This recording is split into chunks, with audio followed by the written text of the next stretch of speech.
This is Greg Kaiser Sr. Hey, Greg, what is something that the audience should know about you? I am a lifetime learner. I'm continuously putting new things in my brain. I'm driven to get new information and not just get it, but to share it. Like if I find something I think is going to be helpful to somebody, it's going to end up in their inbox. First of all, the most important thing to know about him right now is that he just released his first book called Management Rescue. You're promoted, now what?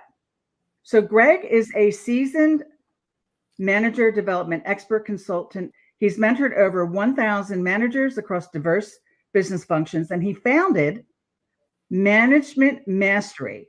It's a company that offers training, coaching, and consulting services. The company aims to accelerate growth of managers, employees, and stakeholders while shaping organizational culture. I like that because that's not just about the win is not just for the leaders. The win is for the organization. Exactly. This book offers a structured action framework applicable to managers of all levels. He has a comprehensive understanding of business from the ground up, not shared by many executives. Through Management Rescue and Management Mastery, he helps alleviate the stress of imposter syndrome. What was going on in your work world that made you pause enough to entertain writing a book? What was the gap? So the gap was, as I'm out working with people, I'm gathering this information and saying, it would be really helpful if I had a prepared instructional to go in and say, hey, when you're trying to do this thing, here's a method you can follow that's proven to work. Right. The catalyst was, so I work at home. I think you do too. Mm-hmm. And my wife, Kathleen, would sit and listen to me talking to people on the phone all the time. And this goes on over a couple of years. And she's like, you have the same conversations with all these different people. The same topics come up over and over and over.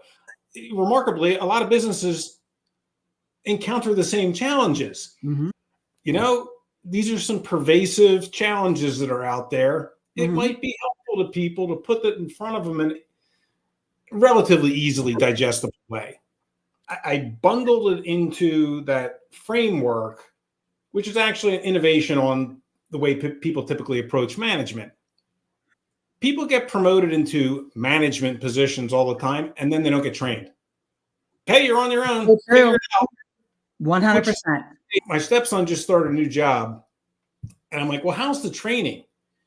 He's like, it's okay, but they have this catchphrase, just figure it out. That is not training. So that was the idea behind Management Rescue. You can help people. It's difficult the first time you get promoted to be a manager. Right. Okay. That's why, you're talking about imposter syndrome. Right. Anybody that's been promoted a couple of times, you go through it over and over and over again, and it's miserable. Right. So if you can help save people from that and give them some confidence, that's a helpful thing. People have been doing management for a long time, thousands of years. So how you do it is not a mystery. Mm-hmm. Over time, it has changed because the speed of communications has changed. People are drowning in data. But if you give people a framework and say, okay, if you go through and you follow this process, you will be more confident in what you're doing. Right. And what that helps solve is confident people tend to have more fun at work or just have fun in general. Right. I agree. And confident managers / leaders, to get over to your leadership effectiveness point, they get followers. People don't follow somebody who's not confident. That's true. Somebody's looking over their shoulder all the time, they're not going to get followers. Right. And that's if you can give people that boost, because then you're into that virtuous cycle. Right. Confidence builds confidence. Then the team starts to get confident. The team starts to perform better.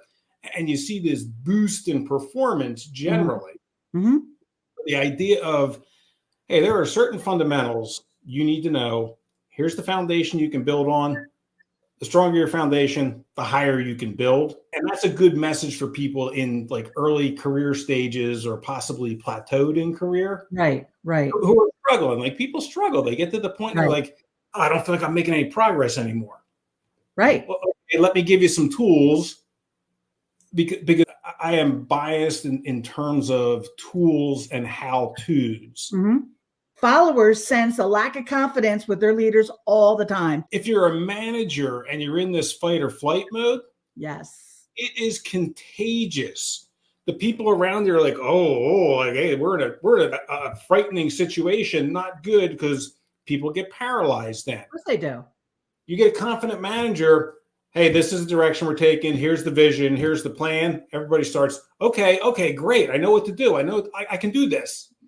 It's just an entirely different feeling for people. Yeah, I mean, it's a mindset. So knowledge is really very powerful. So talk about management mastery just a little bit. Tell us what it is, why you have that organization, and what it does. Management mastery is the umbrella. There's a series of pretty specific training courses. Okay. And they're all built around this idea of these are fundamentals. This builds your foundation. And people can select how they want to participate in them. How do you envision developing leaders in the future? The way it works is people identify their pain points, right? This thing is causing me heartburn. I need to solve this. You have options. We can do it online. We can do it virtually. We can do it in person. Longer term, people come back and they say, hey, I need to talk to you again.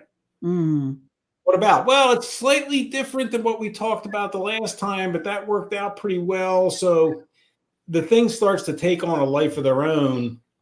The words I'm using to characterize it is you become a mobile mentor. I was thinking about this. I talked to another buddy of mine the other day. I was super fortunate really early in my career. I had a guy, and I have no idea what he saw in me. I was 19 years old. And for whatever reason, this guy said, I think this kid has potential. And he was a VP at the time. I was a clerk, literally a clerk. Okay. He would have me come into his office once a week and sit down with him. What are you working on, Greg? I was working on super rudimentary stuff. Right. He always was interested. And he's like, well, let me tell you how that ties into the rest of the business, because someday you're going to be in my job and you're going to need to understand how all these things link together. Well, hell, I didn't know what I didn't know, Kim. He's explaining this stuff to me. And I'm shaking my head. You're one of the lucky ones. It was very lucky. So I tried to do that for other people over the course of my career. Yeah. Not only do you have this great background in business, but you were also an adjunct professor at Penn State University. So again, you have that different perspective. Well, I like to teach. Yeah. And then I'm going to say this about you, a dedicated lifetime learner. Greg believes he's just getting started. It's really touching. But you know what? I do believe that you are definitely a learner, but you're just getting started. And by you writing this book and having this training and development program for managers, what you're doing is you're affecting everyone else in the exact same way that vice president affected you as a clerk. Greg, I wanted to thank you so much. It's so special. You're very special. Your book, Management Rescue, is available on Amazon right now. It's a good book. I really liked it. So thank you for joining, and go be effective. Terrific. Thank you so much, Kim. Bye now. See ya.